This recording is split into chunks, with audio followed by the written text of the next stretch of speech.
Claudia.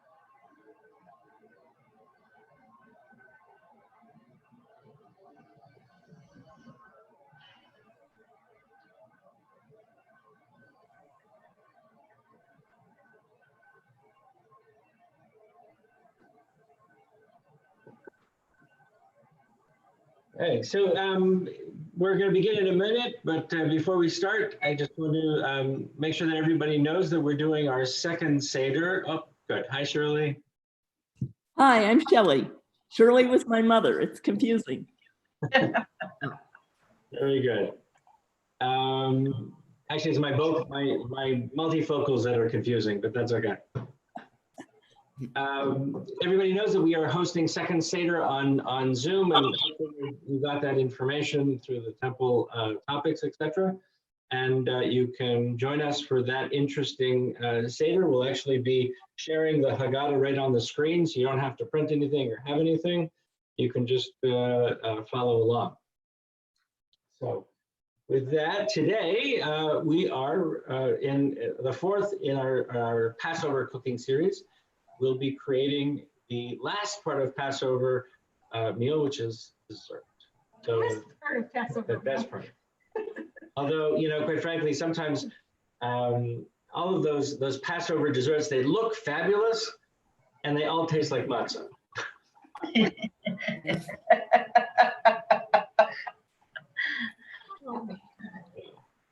So, okay, with that, we're going to jump in. Okay, so the first thing I'm going to do is share my Passover chocolate chip cookie recipe. And contrary to what Rob says, I think they don't taste like masa. I think they're very delicious. I actually bake them for a lot of people. I work in a hair salon, so I actually make these cookies for Passover so that we have a Passover treat in the salon, and people can't even tell the difference. They're always gone in an hour. So they are very delicious. So I'm going to preheat our oven to 375 degrees and get started here. So our recipe is, of course, like most cookies, you cream the butter and the sugars together with eggs. So it's 2 sticks of butter and 2 eggs.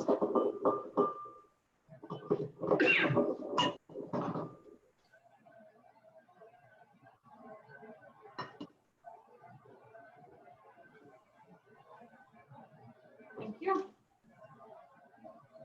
And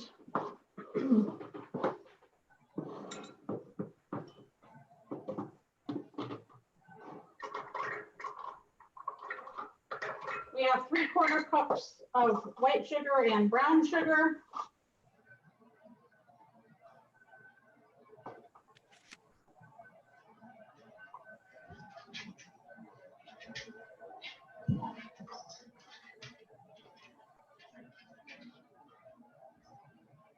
I'm just going to mute everybody. If you want to say something, just hop in. You can press the space bar and hold it down. Hold down for about 2 seconds and then begin speaking. And when you're done, release the space bar. But that way we can eliminate some of the background noise.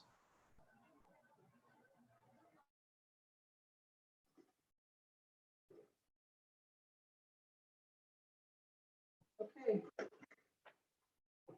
Those need to get mixed out. So, for those of you that know, I'm like kind of in transition. So I live in Detroit and Rob lives in Erie, and my hand mixer is in Erie. So although you should use a hand mixer to mix this, I'm going to use a pastry blender.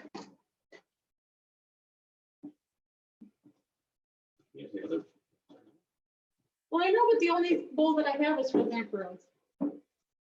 So later I'm showing you guys how to make macaroons.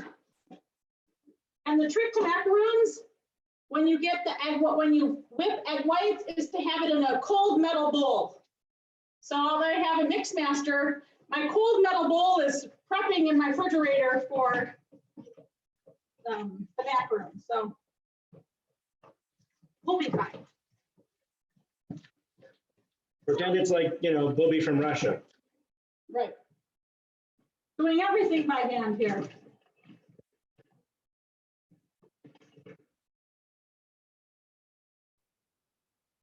So chocolate chip cookies are my favorite thing to ever eat. I would pick that over most desserts. Oops.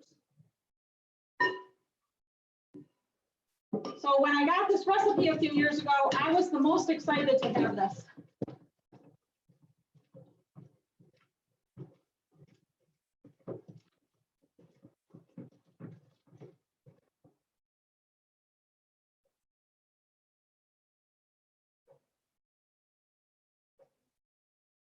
What is everybody's favorite dessert to have?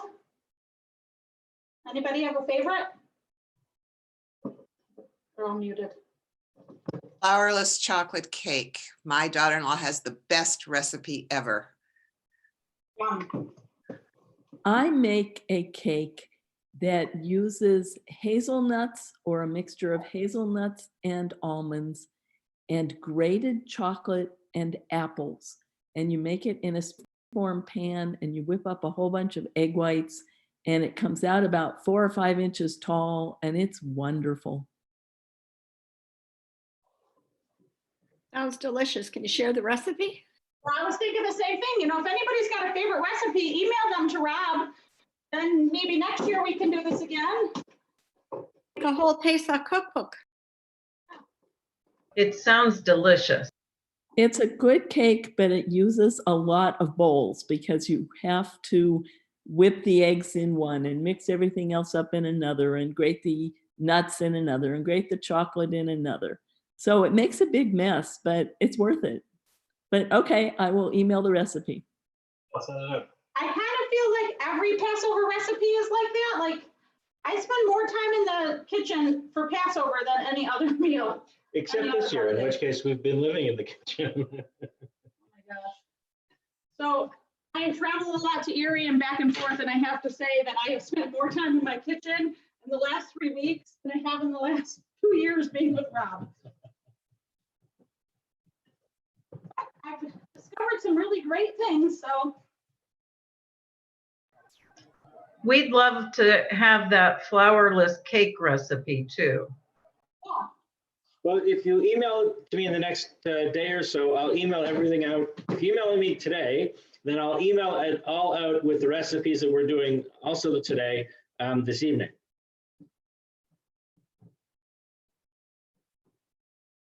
I have a banana yogurt cake that is always my favorite. I make it in a bundt pan and then I melt chocolate chips and pour it over the top. It's so delicious.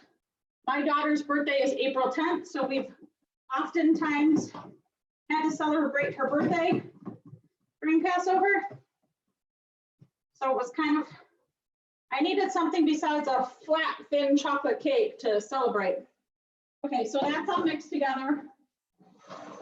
And the other bowl, we're gonna put together cake meal and potato starch. So. What?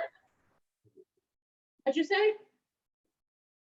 Exactly. What did you say you were putting in? Cake meal and potato starch. But it's special cake meal for Passover. Yeah, it's Passover, Manischewitz, cake meal, It's really ground up. and potato starch. So potato starch is similar to cornstarch. Yeah.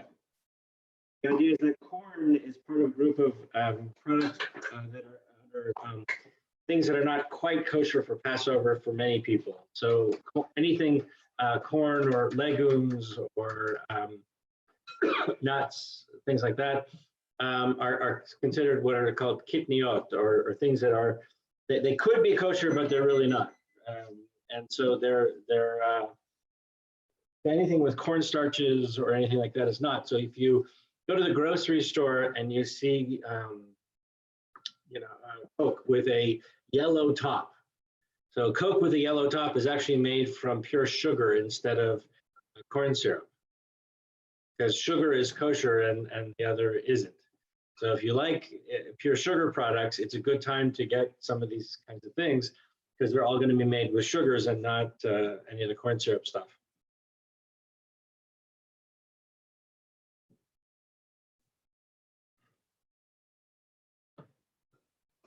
So we have 1 3/4 cup cake now.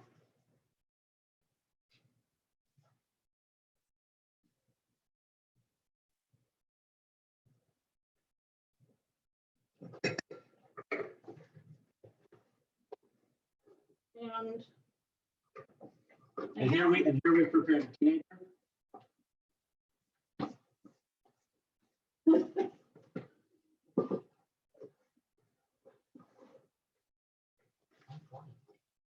You're funny? Oh, you're funny. You're funny and 20. My poor son is trying to navigate art school online and a little bit challenging. It's awesome. I had glass blowing class this morning. Did you pretend? Yeah. Yeah. I'm thinking about doing sugar and corn syrup. And a straw. Oh, glass. Did a presentation on bread too. And then we're going to add a teaspoon of baking soda. So baking powder is not allowed during Passover, but baking soda is. How much potato starch are you using? I used to have a cup of potato starch. Thank you. Thank you. We'll send the recipe out. Okay. So we'll just mix that together. I should have probably done the macaroons first so that I could have used my mix master. Okay. So here we have my 2 bowls. And I'm gonna put one into the other slowly.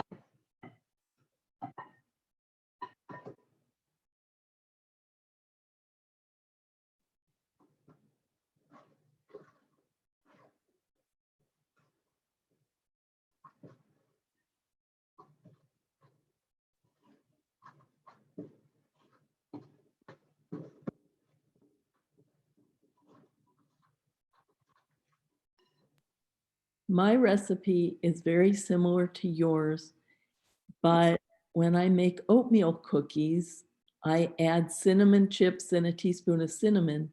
And I found that that works well in these cookies as well. But of course, you can't use the oatmeal. But I don't know if you can get cinnamon chips in Erie. They're made by Hershey's. I can get them in Minneapolis, but when I'm in Florida, I can't get them. But Hershey's ships. So I have not seen cinnamon chips before. I know people that make, like, there's a bakery in town in Detroit that makes scones with cinnamon chips, and they're delicious. But I have never seen cinnamon chips. Not that I've really necessarily looked for them, but I will. But that sounds delicious. well, Hershey's will ship them if you can't find them. Good to know.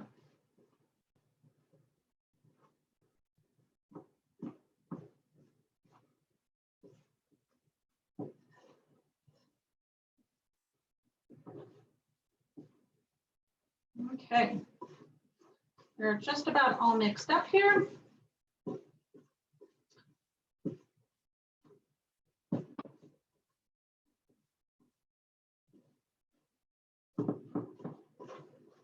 And I've got very strong muscles now for cooking and making all the stuff with having no hand mixer ever.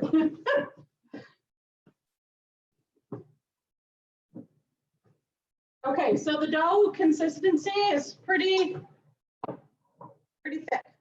So you'll be able to roll it in a ball. I don't know about you, but I like mini chocolate chips a little bit better than I like the big chocolate chips when I make cookies, because I like to have bite-sized cookies. So I typically make the balls of my cookies very small. So I'm gonna add mini chocolate chips to my mix. And we're gonna grease a pan.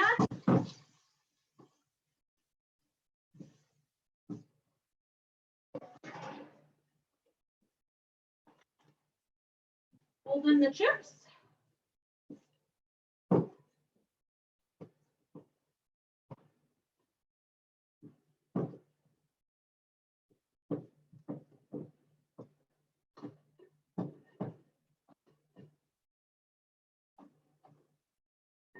And we're ready to go. So here's my batter. So some people like to put them in circles. I make my circles smaller than a golf ball. It's well, it's a little smaller than my matzo balls. You know, if you laid a quarter on top of it, it would be, some people like to just take the ball and throw it down. Ping pong ball size? Huh? Ping pong ball size? A little bit smaller than a ping pong ball, I would say. But yeah, about that. I have known people to take this recipe and put like a little thumbprint in the center and then melt a little bit of chocolate on the top.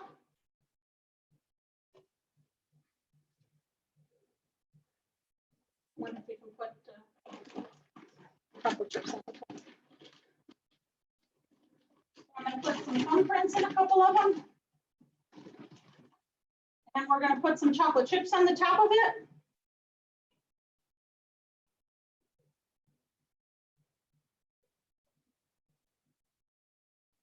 And then I'll just flatten some.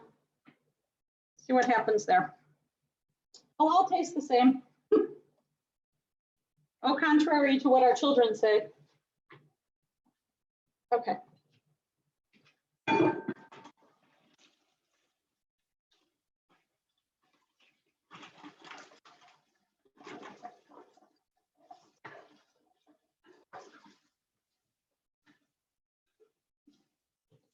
Here's the good. Yeah, let's put it in the oven.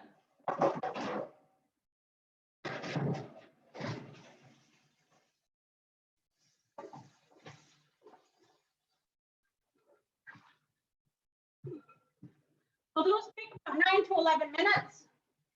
Let's set our kitchen timer for 9. I think it'll take a little bit longer, but.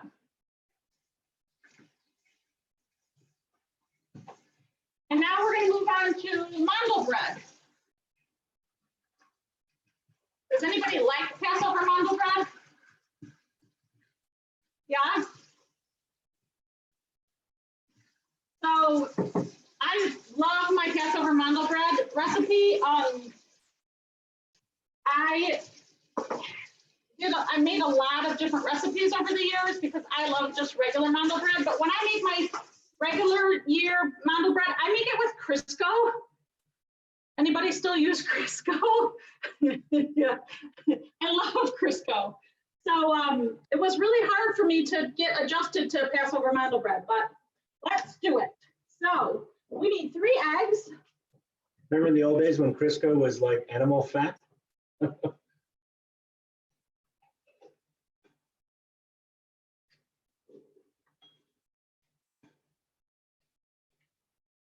Yeah, it was like lard. It was lard. It was like, yeah, like when I made the chicken soup earlier and we had all the fat that you take off the top, it just reminded me of that schmaltz, right? And I can't believe that we cooked with that. Ugh. Okay, so. Well, there were Eastern European delicacies made with the chicken fat. Things like schmaltz and gribenes, and this kind of you would mix spices and kinds of things with this fat and use it as a bread spread almost. It was It was delicious, absolutely delicious. yeah, you could just feel your arteries hardening. Yeah, but if you don't have anything else and you're hungry, that's what you go Well, with. that's exactly it, right? So it was created, when you wanted to maximize the things that you had available, and so things that you might potentially throw away, things like fat layer on a chicken soup or something like that, you would collect and then use for something else. So if you made chicken soup, you would boil the chicken. The chicken would come out of the soup. The meat would become a chicken pie of some kind or something like that. The fat would become this kind of schmaltz or ribbonous or whatever, and it would kind of be used in lots of different ways. Okay, so mound of bread, three eggs with my 1 cup of sugar, and I beat it so that it was, mixed. I'll add in oil,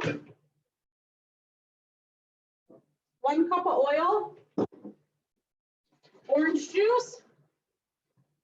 So it's 1 tablespoon of orange juice. I always just use the lid of the orange juice and pour it in there. Here, you said you wanted orange juice, Jason. Still want orange juice? And we'll mix that up.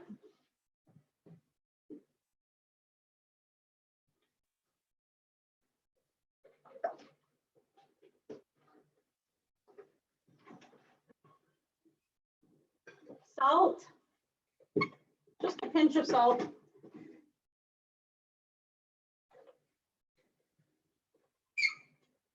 And then we're going to add in our cake meal.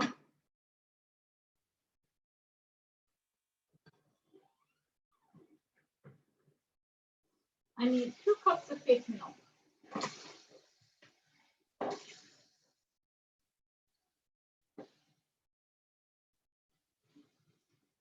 There, 1 cup dry.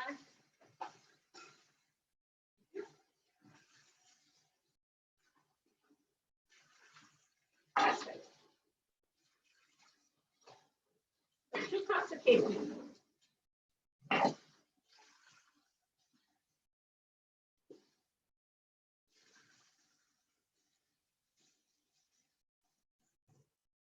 We use cake meal like flour at Passover, and their containers are so small. I end up buying like 5 or 6 cake meals. Does anybody else do that?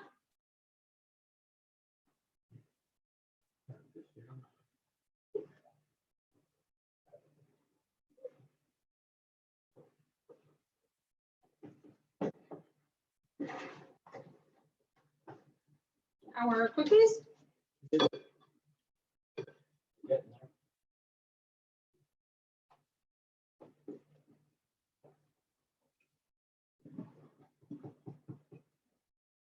Okay.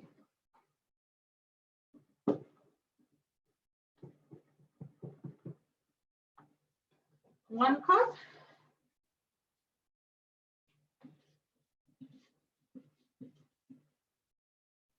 And that's gone.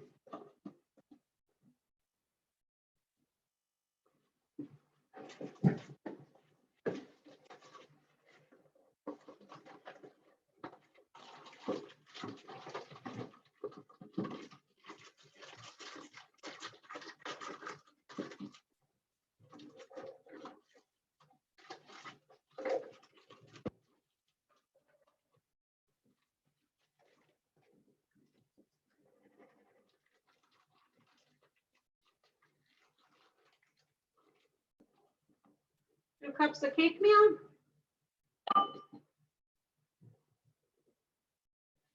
Thanks.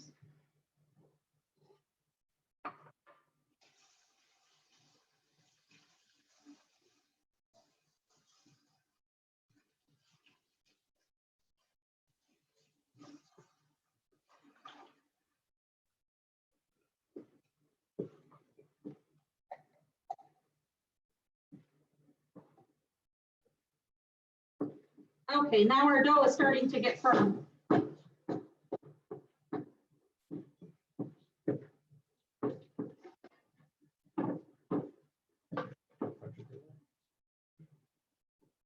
Sure. I'm going to add just a little bit more cake meal. It really kind of has to be firm because you want to make loaves out of it. So at the end, if you need to add a little cake meal, go right ahead.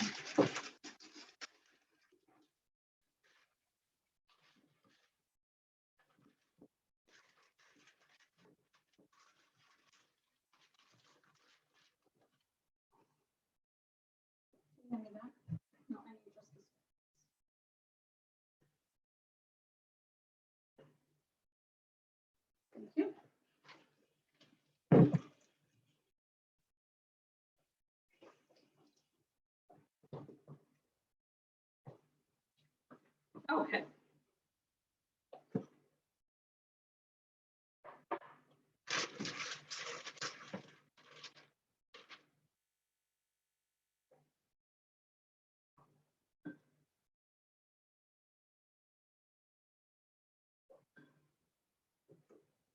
Kind of like the beaters.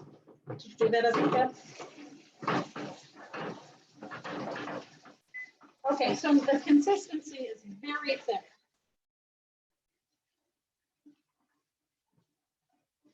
So you can put all different kinds of fillings in there.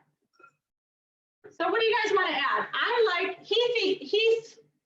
Are you able to get Heath topping? Like crumbled up Heath toffee? That's always really good. Sometimes I mix this with mini chocolate chips. It's yummy. Let's see, sliced almonds. You can put cherries in there. So my dough makes 2 loaves usually. Or actually it says 3.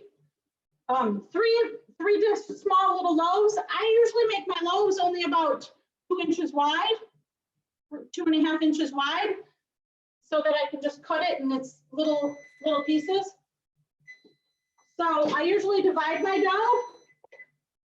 No, don't do that. The kitchen timer. That's fine. The kitchen timer's off now. So I'm going to take a couple bowls.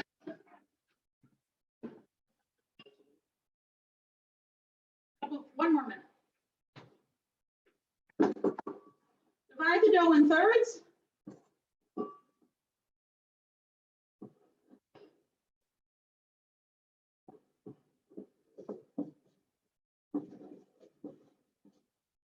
And then I can put 3 different toppings in them. So let's put Heath topping in one.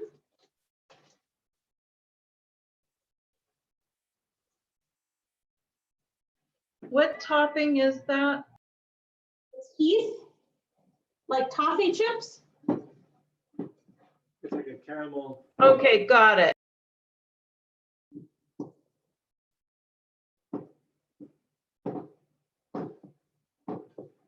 And then I'll put chocolate chips in one.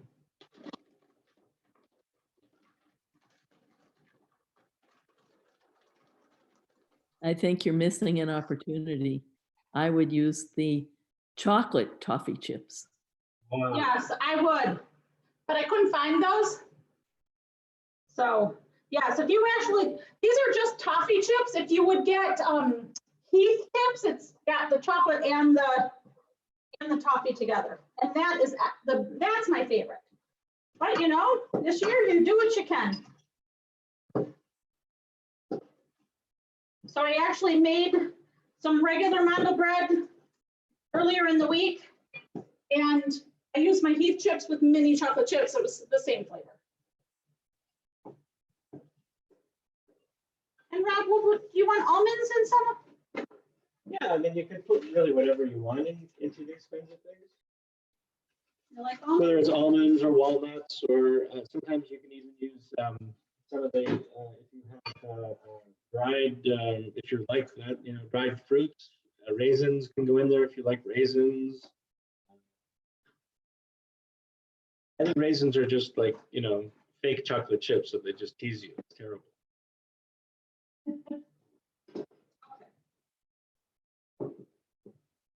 So I'll take my first batch of dough, and I kind of just roll it out a little bit, so it's a little long and thin, and lay it down. And I kind of just poke my fingers in it to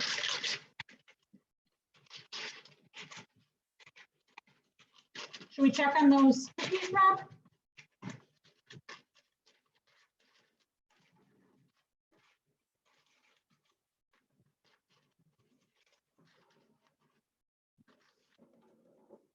Nice. Cookies look good.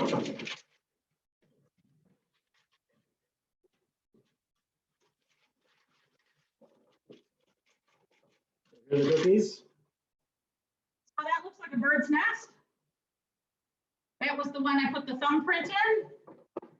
They come out beautiful. I mean, they really look store-bought if you make them round. You know, they look like nice professional cookies. I mean, these look homemade, but they're delicious. You can eat them. So here's my first loaf. It's very small. And here's my second loaf, is chocolate chip.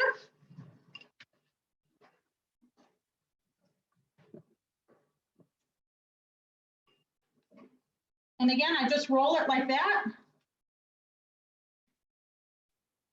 And set it down. Push it out a little bit.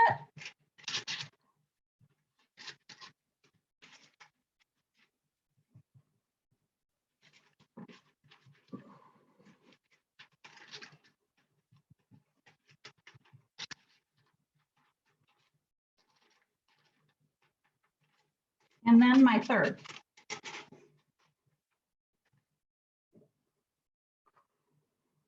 Third bowl is the Heath. Do you want chocolate in the Heath, Rob, or you're good with just Heath? Okay, let's just do Heath then.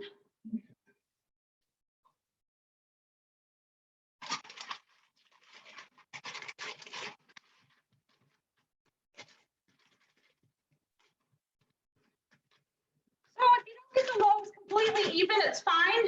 My suggestion would be that you at least make them all the same thickness. So if some are wider and some are, but the evenness of cooking is going to be your thickness. So this Heath one, because it was in the big bowl, probably is a little bit bigger, so it's going to be a little bit wider.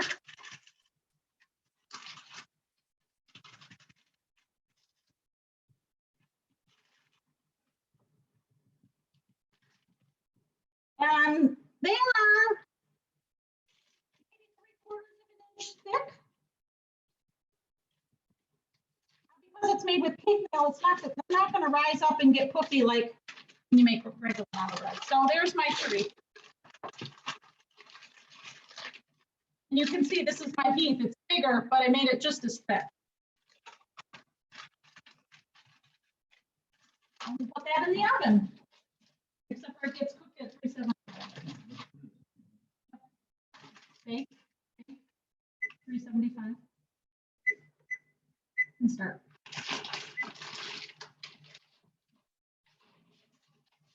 Okay.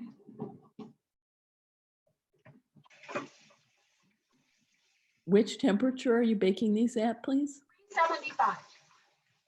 Thank you.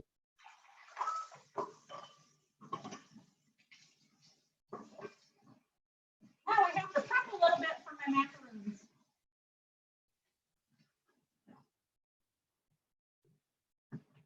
So, can't use that.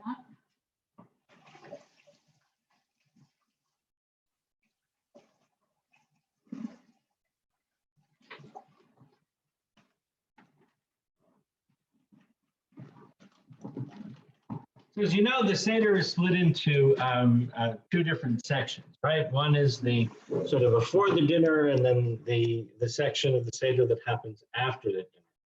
So you have a series of steps. That's the word Seder's order. There's an ordered step series that happens before the dinner occurs, and then you reconvene after the dinner. And the sort of stuff after the dinner really begins with eating of the afikomen, or the hidden matzah. So you take a piece of the matzah and you hide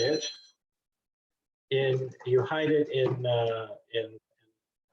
somewhere in the house, and then people go looking for it as part of the beginning of that second stage, so that the last taste in our mouths of the Seder is that of this matzah that was part of the ceremony. And then often people, though, will have dessert kind of after that. So the dessert section, the sort of things that happen after are there's a lot of fun songs that happen, some games that happen, and then there are the Psalms of praise, Hallel or Hallelujah, sort of psalms, a selection of psalms that are specific to thanking God for the experience, and also the blessing after the meal, which is thanking for the food that we've eaten. And then we can open the door for the prophet Elijah, who attends the Seder in this mystical kind of a way as a protective embodiment, not an embodiment, but a protective presence that is at all of our homes throughout Seder. And then we have the Seder ends with us expressing a thought that we should be able to celebrate again next year in the land of Israel. And that really is both in practical terms, I suppose it could be, but also in mythical ideas. So in a land that is perhaps perfected. And especially this year, the Seder has a lot of symbols and ideas about struggle. The idea that we struggle through these difficult times and we eventually reach freedom. And I think that for all of us, especially this year, those are very powerful metaphors and messages. That just as the Israelites struggled through the darkness of slavery, so too we'll figure out our way through our current crisis, and we'll reach the other side. And when we get there, we'll be able to, as Miriam did, lead the people in joyous song. And Seder is perhaps the world's first role-playing game. It's this role play where we reenact the idea that we were slaves and that we had these issues, and we work our way through the process of becoming free. And I think especially this year, as I said, there's a lot of comparisons to both this process of being in darkness and being in times of trial and working our way towards freedom and the current situation that we sadly find ourselves in. So the the Seder is really there to sort of help us do that and to sort of make it personal. So the text of the Seder is, my father was an Aramean, and I experienced this. It's not a story that's told about some other group. It's a very personal story. So that when we hear it, it's a story about us as we relive it, and in that way, we've been able to keep alive this message. Now, there's a lot of people, and you can actually look on the YouTube page. Dennis Vidmar, Dr. Vidmar, did a wonderful presentation on Sunday of was the Exodus real? And you can find that on the YouTube page there. And that's a fascinating conversation, because if you look at the historical evidence in Egypt and in other places, there's no record of this exodus of 600,000 men plus women and children and older people and all the rest having ever left Egypt. I mean, a community of that size would have been about 2 million people or so, and certainly there would have been some kind of reference or record of it. And the question becomes, okay, so if it existed or it didn't exist, or if it was smaller or larger or whatever, what does it matter? And I guess some kind of more theologically, people have said, look, it really doesn't matter, because the message is not in the historicity, the message is in the philosophy and the theology behind it. The idea of this is not really about the Israelites leaving Egypt as much as it is about us working our way through trials throughout our lives. And all of our lives, everybody has had their own series of little Egypts along the path of life. God willing, we're able to work our way through them as we go. And I think the message of Seder profoundly is that that's part of living. That part of living is working our way through these times. This year, of course, it's much more dramatic than it has been. I don't think any of us have ever lived through this kind of experience. And we're hoping that it will, that Seder will act as a way of helping give some perspective that this is something that we have gone and lived through. And, you know, we will work our way through this. This will not be a forever. So, yeah, are we ready? We're ready. All right. Okay, so we're gonna make some macaroons. So I don't know if anybody's aware, but when you whip egg whites, metal bowl cold, metal beaters cold. So I have put my metal stuff in the refrigerator earlier this morning, and it is cold. Do you know why we have cold? They whip up more. So especially like if you make meringues or any of that stuff, anytime you use egg whites, if you want them to be fluffy, it's cold. So we'll put our cold.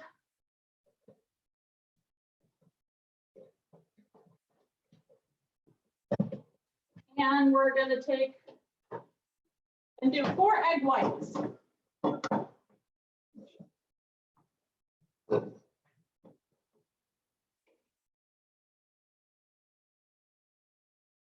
One.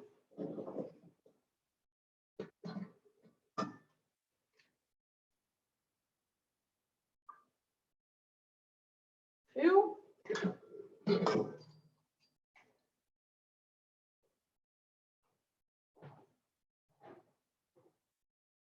3. Oh, I had a.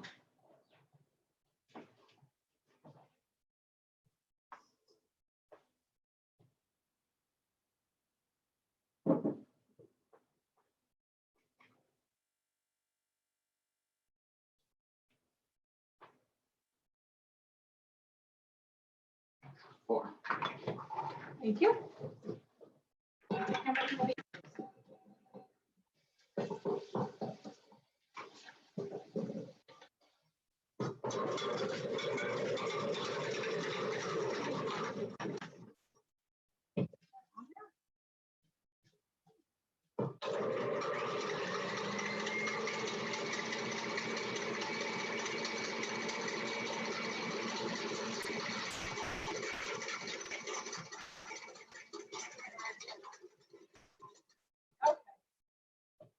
And just until they start to foam. Okay. And we're going to add the sugar.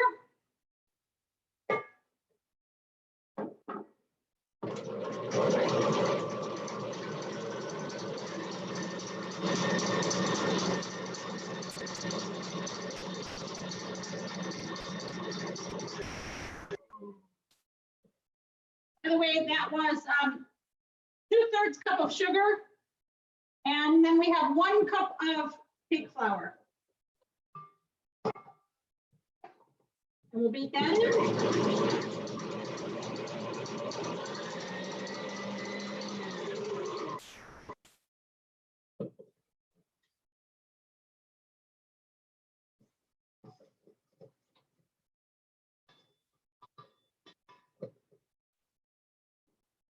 And then 7-ounce bag of coconut. So I have a 14-ounce bag of coconut, so I'm gonna put half of it in there.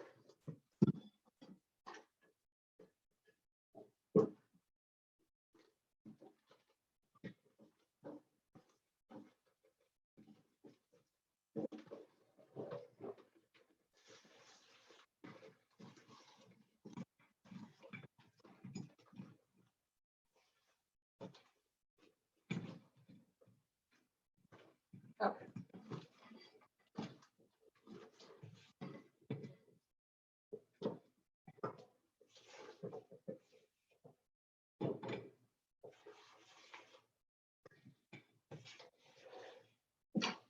Okay.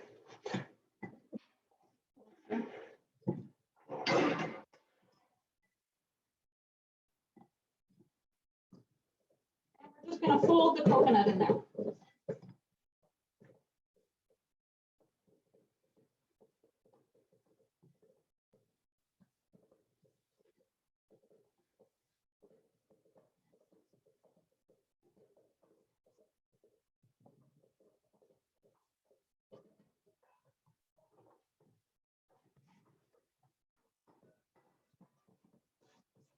So the batter is then going to be very thick for us to form balls.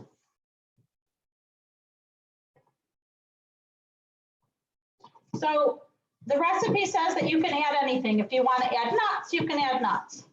You know what I'm going to add? Chocolate. You know, all those Facebook questionnaires are all coming out, you know, ask your spouse this, ask this. So one of them was, ask your significant other what their favorite thing is to eat is. So I asked Rob, what is my favorite thing to eat? And he says, chocolate. So I'm going to add about maybe a half a cup of chocolate chips to it. Well, you know, chocolate comes from a bean and therefore it's a vegetable, so it's just fine. Like the way you think.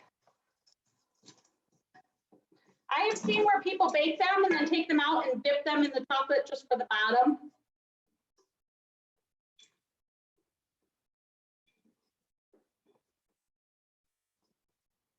Okay.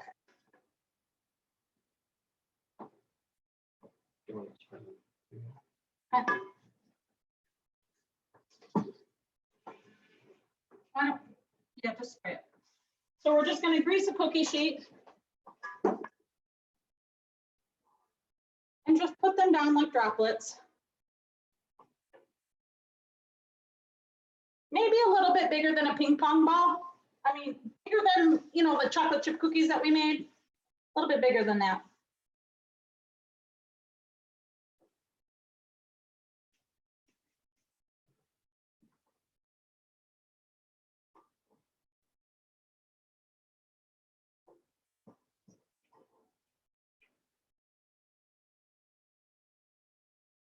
How are the cookies, Rob?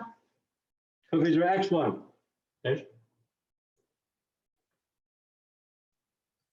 Very good.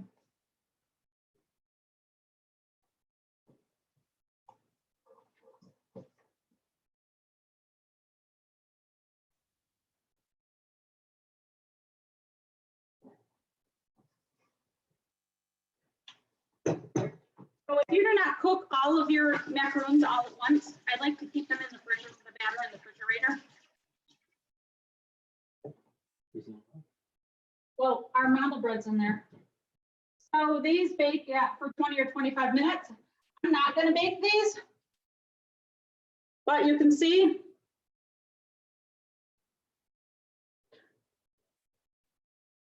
should we put them in while they bake? Yeah. So macarons bake at 300 degrees, and it's best if it's cold batter. So that's why I cooled the pan, cooled the egg. You know, like a lot of times when you bake from warm eggs, but not in the case of anything like meringue or macaroon. We always do cold eggs. Did you guys know that? Okay. I'm going to put this in the refrigerator. Let's take our let's see what our model bread looks like. Take a peek. Oh, it's looking good.